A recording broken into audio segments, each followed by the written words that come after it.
விசுவாசம் பெருக என்ன செய்யணும்? ஜெபம் பண்ணணும், வசனத்திற்கு நேரம் நாம் கொடுக்க வேண்டும், முன்னோடிகளை பற்றி கற்றுக்கொள்ள வேண்டும். நாலாவது பார்க்குறோம், என்னெல்லாம் கற்றுக்கொண்டோமோ சத்தியங்களை மற்றவர்களுக்கு நாம் போய் சொல்ல வேண்டும்.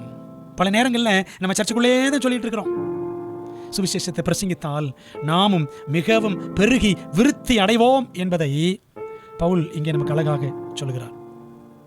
சத்தியமாகி ஜீவ தண்ணீரை பருகுகிறோம், பகிர்கிறோமா?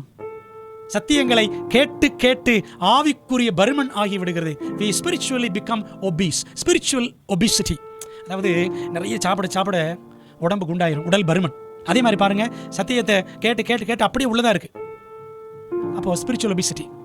நிறைய சாப்பிட்டு நம்ம சாப்பிட்ற சாப்பாட்டுக்கு கேலரிஸ் என்ன ஆகணும்? பேர்ன் ஆகணும். வாக்கிங், எக்ஸசைஸ், ஒர்க் எல்லாம் பண்ணணும். நடைப்பயிற்சி, உடல் பயிற்சி, வேலைகள் எல்லாம், ஓட்டம் ஜாட்டம் எல்லாம் இருக்கணும்.